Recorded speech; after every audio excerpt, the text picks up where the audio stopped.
CJ Nasello on RiverBender.com.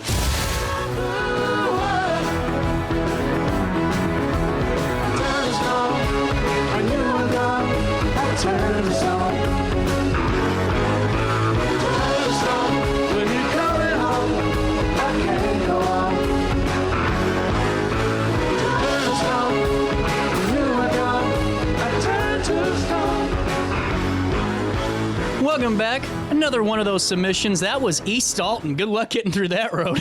Christine Claxton sent that one in on our RiverBender.com comment line as we had a lot of people saying, look at... There, Mary can see me now. Look at our roads. Mary, how's your homestead doing today? Well, I'm probably bright red-faced. I've been outside like everybody trying to dig out of my house. So I have my timer set so that I wouldn't miss coming in here to do the broadcast. So, cold. And once again, I would like to point out that summer is much, much better than winter. Aren't you? You aren't kidding, man. Oh, God, I hate this. Well, I hate this. I got to tell you this before we go in. My house is on an alley, so it's not getting plowed. So I was at my parents' house because they're in Florida. I went over and I couldn't get anywhere near my house. So I had to walk through the woods to get to my front door. I look like Tony Soprano, looking like he's getting ready to be arrested, running away from the cops. And then this is the best part. I was hungry and I knew it was a long walk back. So I made myself a sandwich. I had a sandwich in one hand. I was trudging through the snow. I was not giving up. I'm impressed you're in the studio, honestly. I mean, that's impressive. My car is in the middle of Bell Street. So if anyone... We are, as you can tell, the library is closed today. We are, we just didn't want patrons and staff and everybody getting out, but I have a feeling all the staff is at home trying to dig out so that we can be at the library tomorrow. I know that's what I'm doing. Well, and that's a good point, Mary. For all the parents that are worried about school tomorrow, just stay tuned. They'll give the all call, and I would assume they'll wait and make sure the buses can pass and all that. So give them some time. And Mary, even though I really appreciate your time today, by the way, no problem. But how's everything at the library? I knew we'd be talking today, but there's a lot happening.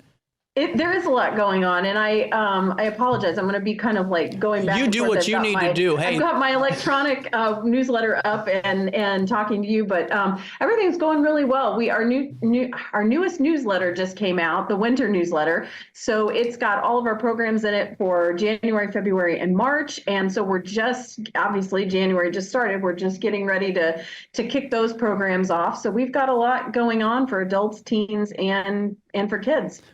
By the way, I love your crown molding over your entryway. I just see it in the corner. I'm a big stickler when it comes to crown mold. That is really good stuff. Thanks. Yeah, we've got an old house, so it's all original. It's and beautiful. We like it. Thanks. Well, and now what event should we start with first that our public needs to know about? So we've got a program coming up on January 18th. So still have a little bit of time, but this is part of our collaboration with the Alton Area Landmarks Association. And it's going to be on Saturday, January 18th at the Genealogy and Local History Library. It's Dean Klinkenberg is coming to talk about plotting the future for historic river towns. So he's going to talk about the history of how towns formed along the rivers of the country. And a lot of those towns have just been decimated, in the Rust Belt area, and what we can do, the history of them, and then what we can do to revive those towns, and about the communities that have breathed new life into them, and what towns like ours can do to do the same. So that's coming up on Also, on top of that, too, Tom Emery just called in during the Christmas break about about the choosing of a state capital and why Springfield was given, and kind of the political BS that was going with it. But a part of that, too, if folks are interested to kind of get a taste of what they're going to learn about the river towns, he talked about why Alton was such a prominent spot because of that river location, and how big of a deal it was that we weren't chosen. Right. And it's interesting because at the time, and still to this point, because you and I were at that North Alton Godfrey Business Council meeting where they talked about the transport on the river and how vital it is still to our economy. But, back then, that's what it was. But it's also the tourism aspect. And so, kind of talking about, how the river is an economic an engine, but also what we can do to revitalize when we don't necessarily have the transportation coming through, but maybe it's tourism or something like that. So that was the coolest darn thing I ever learned about, was seeing how much. That was so interesting. That was awesome. There was so much money in that river that we don't realize, and and I just hope that we can start, just as a region, start seizing that a little bit more, because you're right, that was like the coolest thing. And now, how long of a presentation is this? It starts at 10, and they're usually about an hour, 45 minutes to an hour with questions. I don't know if he'll be taking questions. Most of our presenters do take questions, though. So yeah, that'll be on January 18th. And then one of the things I wanted to point out, it's not a program where there's a specific date or time, but one of the things we just started, and we've gotten so much good feedback on it, is we started a jigsaw puzzle exchange. So, for days like this, when you're stuck in your house and can't go anywhere, this would be a really great thing. We had someone donate some jigsaw puzzles to us. So we divided them up between us, the Downtown Library and the Alton Square Library. And we've encouraged patrons to bring in a puzzle or take home a puzzle. And you don't have to check it out. You just come and swap puzzles out. Or if you don't have a puzzle, you're still welcome to take one. And so that's been really fun. So that's kind of a new program that we've got. I'm only chuckling because I was going to make the joke, but there's a Zoom delay, is the fact that if you're a parent out there, how great would it be to have your kid playing a jigsaw puzzle instead of arguing with some grown man on a video game that you're never going to see or hear from? Right. Yeah. So it's the perfect, come and pick them up. We've got all different kinds. I think there's some that are smaller, and right now I don't think we have any kids puzzles that people have brought in, but we're all ages. So keep them busy. Kid puzzle, do something like that. And if you've got a bunch of puzzles that maybe you accumulated over COVID and you're looking for a place to take them, bring them into the library. We'll be happy to take them and then make sure they get put to good use. What a great liner, because you're right, man. The puzzle industry was booming during COVID. Yep. Oh yeah. I know. I mean, they were great, and I mean they still are. My mom's always got a jigsaw puzzle going. So they're great. It's the big puzzle industry. Big puzzle. Big puzzle. So we've got that going on. We've also got our regular programs. We have our X's and So's crafting program. We have our children's story times and craft times going on. We have a lot of things going on. The other thing too to think about, I know it sounds crazy. I realize how nuts this is going to sound on a day like this, is pretty soon you're going to want to start thinking about what you're going to plant early for your early garden. Yep. Vegetables like lettuces and things like that.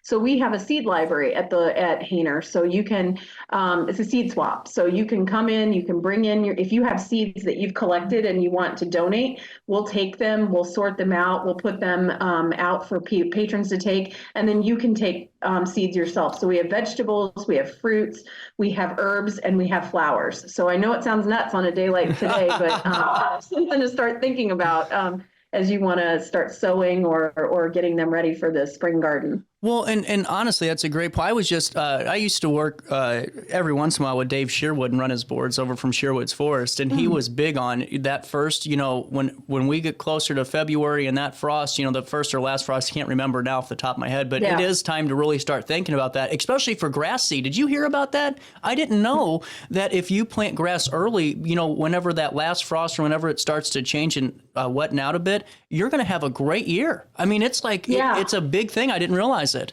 Yeah, we aerate our yard. We go out and golf shoes, and sometimes we rent an aerator from St. Peter's, and then right in the fall, right before it gets cold, and then we put down grass seed and compost and all that stuff. Yeah, it really does help. Well, and think about this. What a great time to bring that up for folks, because especially younger people, when you want to, because I know from experience, you move into that first house, and you do too, Mary. You want to do all this and make that house look nice, but it gets costly for plants. It costs a lot of money. And so that's another great thing to think about too at the library. So you can come and get your seeds for your garden, so you can save some money there. You can, and like I said, it's not just fruits and vegetables. We've got flowers, perennials, and they're native perennials. Oh, so wow, they're yeah. gonna do well in your garden.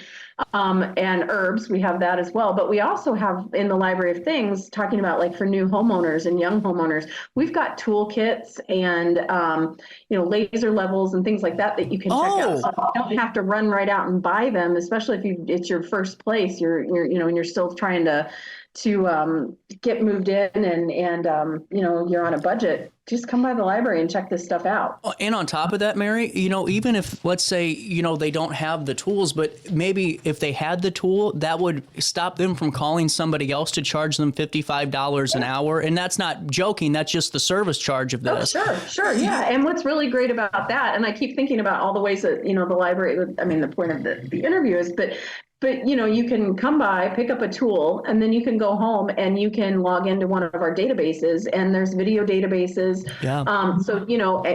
YouTube is great. I mean, I use YouTube myself. But these are videos, like there's a home improvement database that we have. These are vetted. Where you know that yes, they've been vetted by like electricians and plumbers and things. You're really getting accurate information. Because we've seen those videos of that guy in some foreign country that puts ramen noodles in the car, and then like they put resin in it and they sand down the. Have you seen this? Yeah, no. Oh my God! They put ramen noodles in there, uncooked ramen noodles. They put them in there. They put some resin and some filler. They sanded down the ramen noodles and covered it up with paint. Don't do that. Why? I don't know. Okay, well, that's the kind of guy that could be giving you electrical advice. That's right. So, go to the library's website, which is HaynerLibrary.org, and then click on databases, and then you can find actual vetted true information to help you with your home improvement. Don't use ramen noodles. That's what I was driving home. That point is, it's on YouTube. It doesn't mean it's going to work. I have spent hours kicking my car and punching things.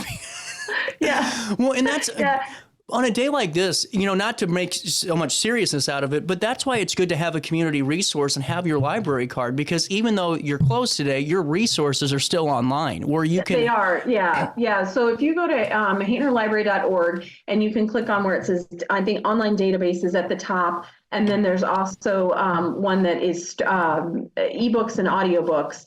You can find, like I said, if you're snowed in, you can still access ebooks, audiobooks, streaming media. So you can get unlimited TV shows and movies that you can watch while you're stuck in the house. We've got all kinds of things, and through the audiobooks are through Cloud Library and Overdrive.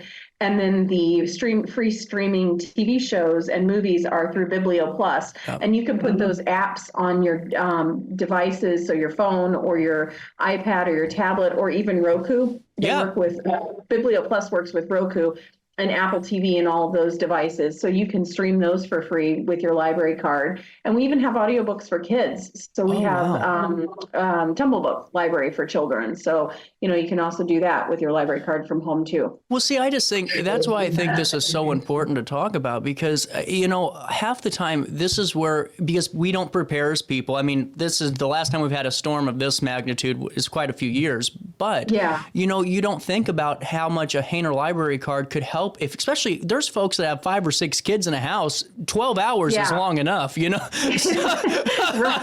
Right. Yeah. You want something to do. And so, and again, a lot of what everything that we have is put together and edited, and it's information you can feel good about accessing and knowing that it's accurate, or that, like for the ebooks, for the Tumblebooks, when you hand your kids a device, you don't quite know what they're going to link up to or what they're going to find. But if you give them the Tumblebooks app, it's teacher approved.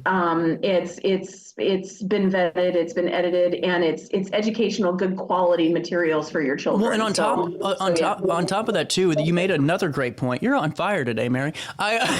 It's such a good one, because more and more kids are using YouTube to fall asleep, and whatever, that's fine. But I would much rather, if you have audiobooks for free, plug in an audiobook and let your kid go to sleep. Yeah. That's what I would do. I'm never going to never preach about what you should do with your own child, but if I was the parent, that's what I would do. It's just another way, something for them to have that you can feel good about. I just love it. And it also has games and puzzles and things like that on it too. So if you're stuck at home, you can use your library card to access those. And like I said, it's Tumble Books, and so it's a great service for kids. Is there any presentations coming up on how to make your own toboggan?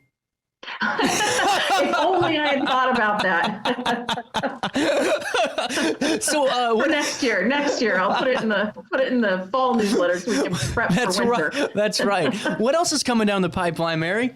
So we've got some other things coming up. We actually have a teen program that I think people would be interested in. It's this coming Saturday, actually. It's Saturday, January 11th at 1:00 p.m. It's called Draw to Impress. And so it's a competition. So it's a drawing competition for teens.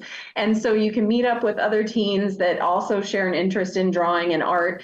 And we're going to have a small, it's a friendly competition. And we've got prizes and snacks and all kinds of things. So, this snow, it's going to be so cold this week. This snow's not going anywhere. No. So if you're looking for things to do, though, by this weekend, we're going to all have cabin fever. You can come on by the Alton Square Mall Performance Room at Saturday, January 11th at 1 p.m. if you're a teen, and join our drawing competition. So we've got that going on.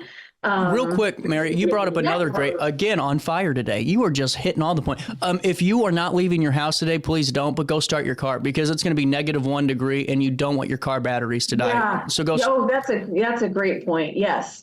Go do that after you listen to this. Yeah, after. But whenever you said weather, I'm like, duh, I got to say that today. Go start your car, let it run for a half hour. It's all good. Turn it off. Mm-hmm. You're good to go. Yep. Yeah. How great is it to know that your staff is just adding to? I mean, you have something literally every month it's not just one day a week. It's not that one day a month. It's all the time. There's something. We've got a program pretty much every single day of the month. And whether that's an active program, that you come to and you participate in, where we have activities or we have a lecture or something like that, or passive programs for kids. We realize families you can't just, not everybody can make it on a Tuesday morning at, 10:00 a.m. So we have passive programs for families to just come in and participate in when it fits their schedule. Mm-hmm. So if you take all of that into account, we have a program nearly every single day that the library is open. So we've got a lot going on. Awesome. And now what else is coming on down the pipeline besides the events for the teens and kids? So we've got a few other things coming up. Like I said, we've got our historic preservation lecture series, and we've got another one in that series. That's a 3-month series. So there's one every month: January, February, March. We hit on that. All 3 of them. Yeah, you can come to all 3 of them, or you can come to individual ones. We have those going on. We also have we've got a writer's circle coming up in January. So if you are a writer and you want to meet with other writers, and we give you a writing prompt, a different topic every month, and then you can write on that, and then you can discuss your writing with other writers. We have that going on. On January 16th, we have our first part of our Empowered Caregiver education series by the Alzheimer's Association. So that's going to be January 16th at 6 p.m. That one is Building Foundations of Caregiving and Supporting Independence. We have here's a great one. We have our book, our shelf care book that's going on, and that one takes place completely online. So you, like today would be a perfect time. You just can log in. It's a virtual book club. There's no discussion times or periods. You just can participate. We've got a QR code. It's on our Facebook page. It's called Shelf Care. It's a book club that happens whenever, wherever. And in February, we're going to be talking about the Rachel incident by Carolyn O'Donoghue. And you just log in and kind of leave your comments in the comments section, and people can interact with each other online through that book club.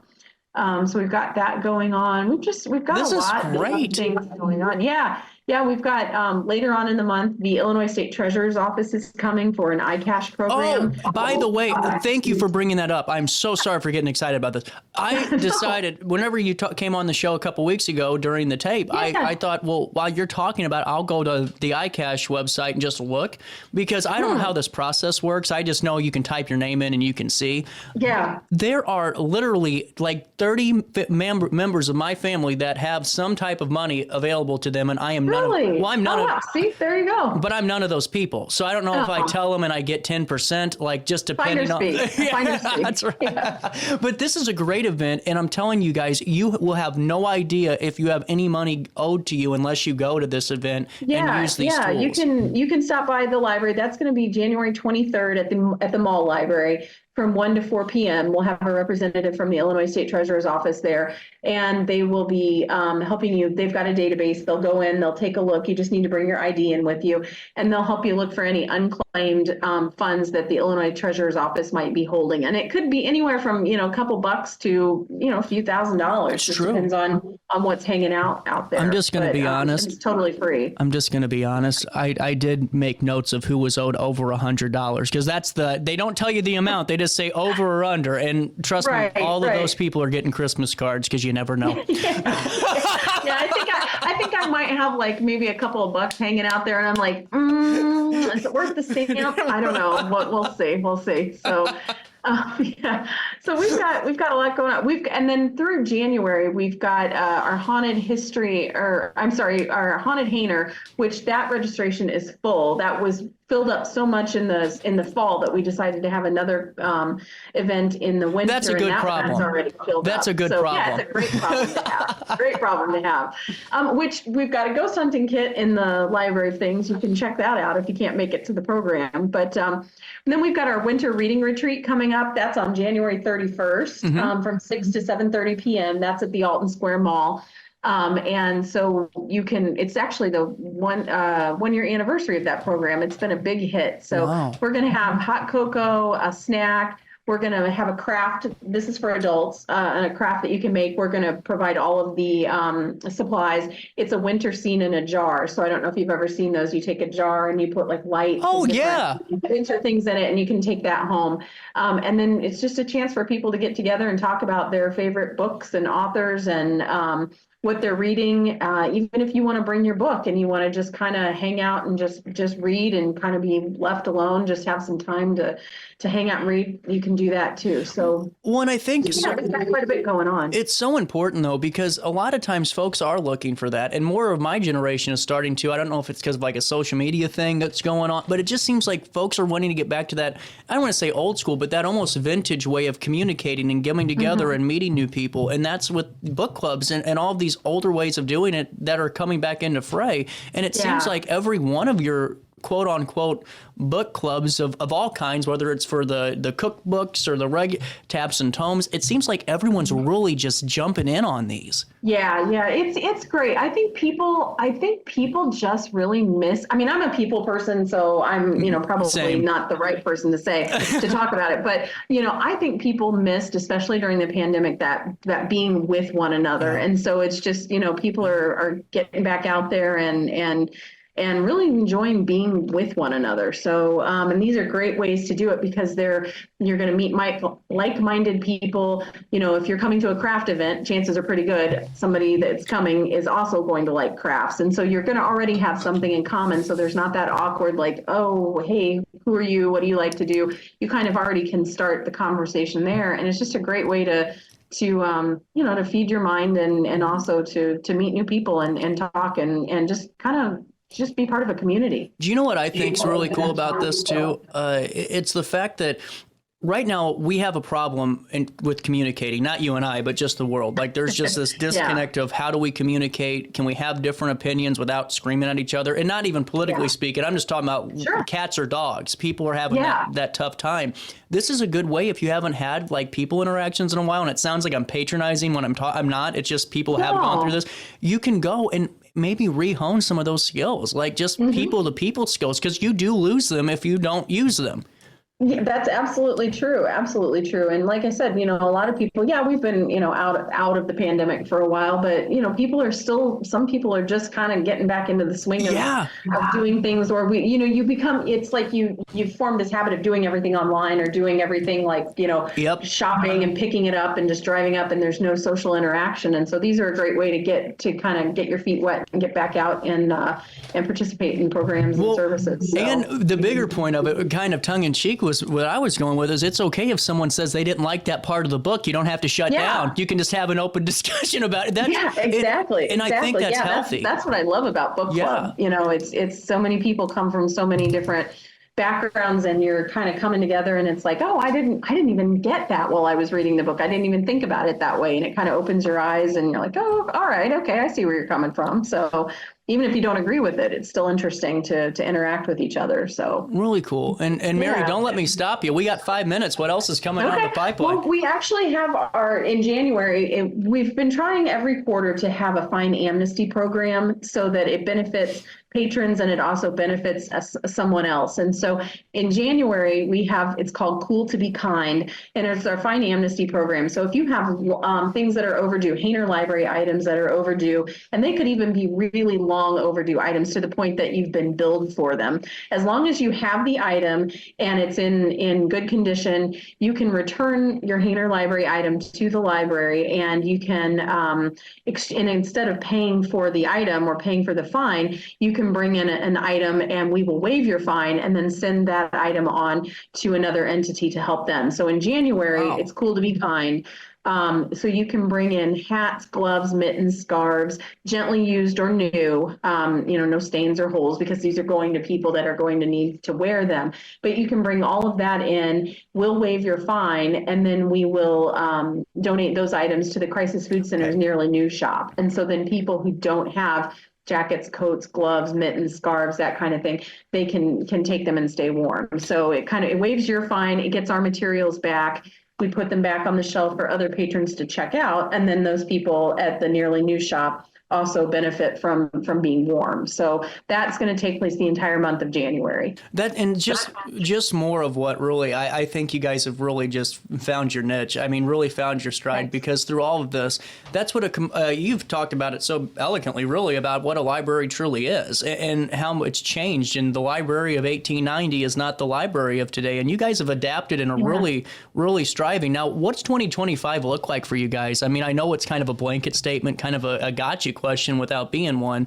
Are you feeling pretty good about 2025? Anything new coming down the pipeline? We are feeling, I think we've got some exciting programs coming up, and the staff is always thinking about, hey, what can we do? What can we try? And so that's exciting to me, is to hear the ideas that people have and say, hey, do you think we can do this? Can we try that? So we've got some stuff coming up in the spring that I'm going to be excited to talk about, some partnerships that we have with other groups in the community. And because that's, like you said, libraries went from being this repository of information to being like lending libraries, and now also being repositories of information and being lending libraries, more of a community center. It is. Yeah, you hit it right on the head. And that's a trend across the country. It's not just here. And so, we have found that ourselves. And so, we just keep offering more programs, and people keep signing up and participating in them. And so it's, in addition to all of the books that we check out and the movies that we check out and the items that we stream and download and all of that, there's also that component of programming and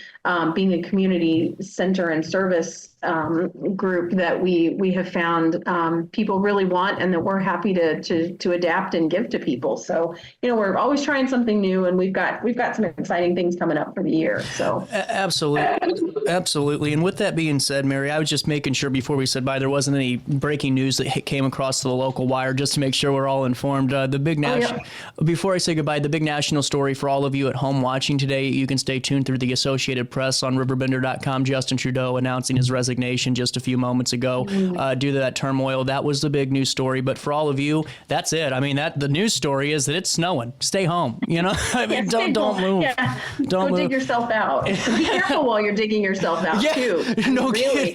Be really careful, because they say shoveling snow leads to heart attacks, serious cardiac events. So, that's what we were talking about earlier, Mary. If you're older couple out there, older, I mean 35 to 40, sorry, don't kid yourselves. It's a lot of labor. I'm serious. Check on each other every couple of minutes to make sure that we're all good. But Mary, you stay safe. Are you even going to try the hill today?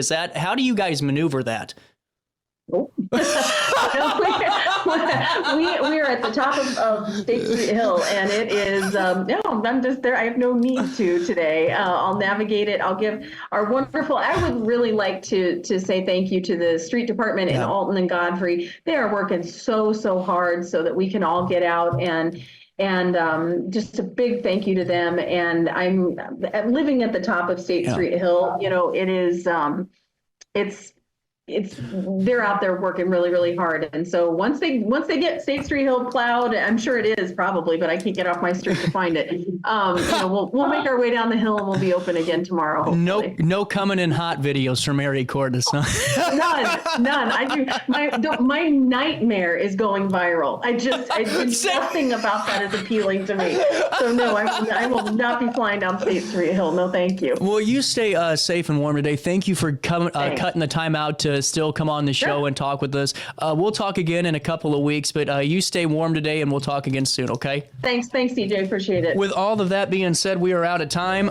I will see you guys tomorrow back in the studio live at 9. Until then, I'm going to go find my car if it hasn't been towed. It is in the middle of Bell Street. That was the only parking spot. We'll find out soon. Until then, try your best to stay out of jail. Oh, yes, he did. He said it would.